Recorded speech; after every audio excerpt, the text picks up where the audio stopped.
As a student मैं जब भी एक्सरसाइज करता मेरे पड़ोसी बोलते कि अभी से एक्सरसाइज मत करो वरना हाइट नहीं बढ़ेगी। वहीं मेरे अंकल्स बोलते कि यदि अभी से एक्सरसाइज करोगे तो मोटी बुद्धि हो जाएगी और पढ़ाई में कमजोर हो जाओगे। लेकिन ये बात उतनी ही सच है जितनी जॉन अब्राहम्स के मसल्स नेचुरल है। इस वीडियो में मैं आपको ऐसी एक्सरसाइज बताऊंगा जो स्टूडेंट लाइफ में रहकर भी, चाहे आप मोटे हो चाहे पतले हो, मसल्स जरूर ऐड कर पाएंगे। साथ में ये भी बताऊंगा कि दिन में कितनी देर तक एक्सरसाइज करना चाहिए, कौन सा बेस्ट टाइम होता है ग्रोथ के लिए और कितने दिनों में रिजल्ट्स दिखने लगेगा, ताकि आप वही सारी मिस्टेक्स ना करें जो मैंने की थी अपनी स्टूडेंट लाइफ में। पर उससे पहले ये बताइए कि आपको भी यही लगता है कि बॉडी बनाने के लिए जिम मेंबरशिप चाहिए ही चाहिए? क्योंकि ऐसा मुझे भी लगता था, बट सच तो ये है कि मैंने मैक्सिमम मसल्स अपने पुशअप से ही बनाए हैं। मेरे चेस्ट, बैक, बाइसेप्स और ट्राइसेप्स ये सभी के सभी पुशअप से ही बिल्ड हुए हैं। रेगुलरली मैं कभी जिम 1 महीने से ज्यादा जा ही नहीं पाया। ज्यादातर लोग जिम में सिर्फ पैसे भरते हैं पर जाते नहीं। डोंट वेस्ट मनी,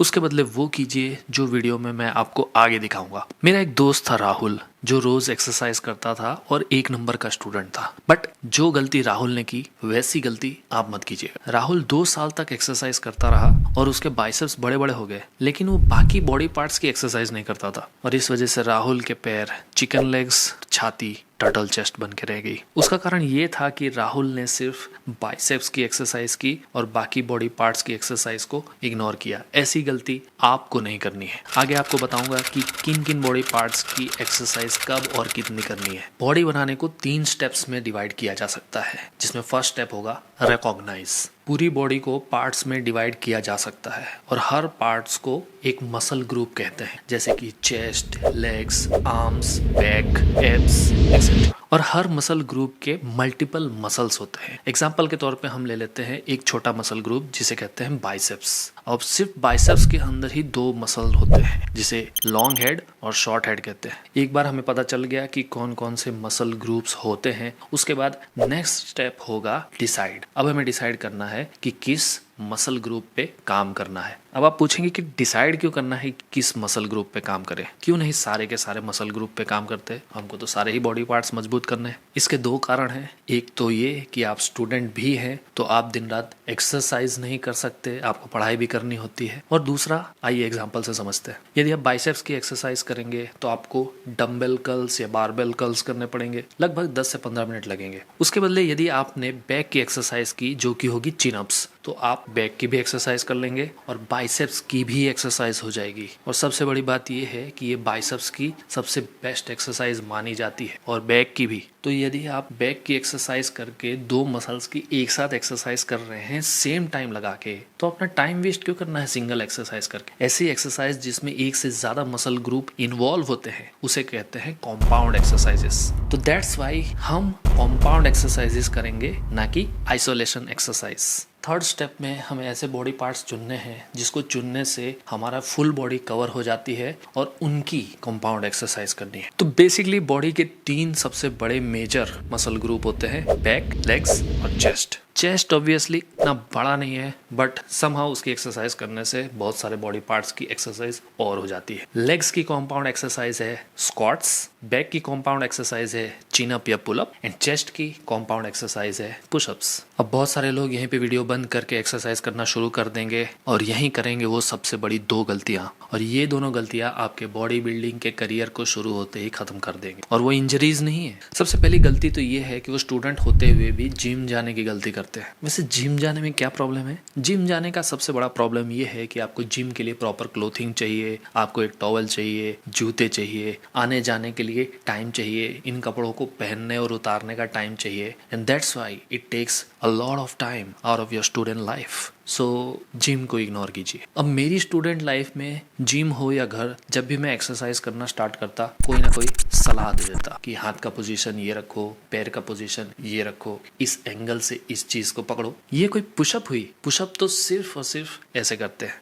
अब क्योंकि मैं नौसिखिया था और मुझे जानकारी नहीं थी, तो मुझे जो सलाह देता मैं उसे मान लेता, एंड ड्यू टू दैट मैं कोई भी एक्सरसाइज प्रॉपरली नहीं कर पाता। ज़्यादातर बॉडी बिल्डर्स अपने 70 to 80% मसल्स अपने फर्स्ट 2 न्यूबी ईयर्स के अंदर ही बना लेते हैं, लेकिन मेरे पहले 2 साल कब गायब हो गए मुझे पता ही नहीं चला और मसल्स बने ही नहीं। तो हर आदमी की सलाह मानना बंद कीजिए, अगर माननी ही है तो कम से कम क्रेडिबल आदमी की मानिए। शुरू में जब मैंने एक्सरसाइज करना स्टार्ट किया तो मैं अपने दोस्तों के साथ एक्सरसाइज किया करता था अर्ली मॉर्निंग उठ के। इससे कई सारी चीजें होती थी। एक तो सुबह सिर्फ मैं ही जल्दी उठता था और अपने दोस्तों को जगाने जाना पड़ता था, और ऑब्वियसली यदि 6 बजे से एक्सरसाइज करना है तो 5:30 आपको उठना पड़ेगा, फ्रेश होना पड़ेगा। और ज्यादातर दोस्त मेरे दोस्तों की तरह होते हैं आलसी। अब दोस्तों को उठाने के चक्कर में आधा घंटा और वेस्ट हो जाता। मतलब अगर आपको 6 बजे एक्सरसाइज करनी थी तो वो 6:30 बज जाएंगे, और यदि आपके 7 बजे स्कूल जाने का टाइम है तो आपको एक्सरसाइज भी सिर्फ 1 घंटे के बदले आधा ही घंटे करने को मिला। आपकी नींद पूरी नहीं हुई क्योंकि आप सुबह अर्ली सोए थे,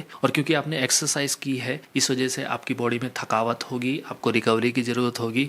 तो क्लासेस में बैठ के जगना ही नामुमकिन हो जाएगा, तो पढ़ाई करना और ध्यान देना तो बहुत दूर की बात है। ये क्या हो गया। वहीं शाम को एक्सरसाइज करने में मजा आ रहा था, लेकिन धीरे धीरे मैंने नोटिस किया कि शाम की एक्सरसाइज कम होती चली जा रही थी। तो जब मैंने चेक किया तो मुझे समझ में आया कि पूरे दिन से पढ़ाई करने की वजह से माइंड और बॉडी दोनों एग्जॉस्ट हो जाते थे, इसलिए इवनिंग तक बॉडी ही इतनी थक जाती थी कि वो ज़्यादा एक्सरसाइज नहीं कर सकती थी। तो सवाल ये बन रहा था, तो एक्सरसाइज करने का बेस्ट टाइम कौन सा होगा। ना सुबह कर सक रहे हैं ना शाम को कर सकते, तो उसका इलाज काफ़ी सिंपल है। याद है ना, सुबह उठ के एक्सरसाइज करने की 3 सबसे बड़ी प्रॉब्लम क्या थी। सबसे पहले थे दोस्त, दूसरी थी नींद और तीसरी थी थकान। नंबर 1 दोस्त, इनको डिच कीजिए, अकेले ही एक्सरसाइज कीजिए, they are a waste of time. Number 2 है नींद, तो सुबह जल्दी उठने के लिए रात को जल्दी सो जाइए, देर तक जगने से कोई फायदा नहीं होने वाला। हैव अ प्रॉपर स्लीप, आपकी बॉडी को रिकवरी मिलेगी और सुबह फ्रेश उठेंगे।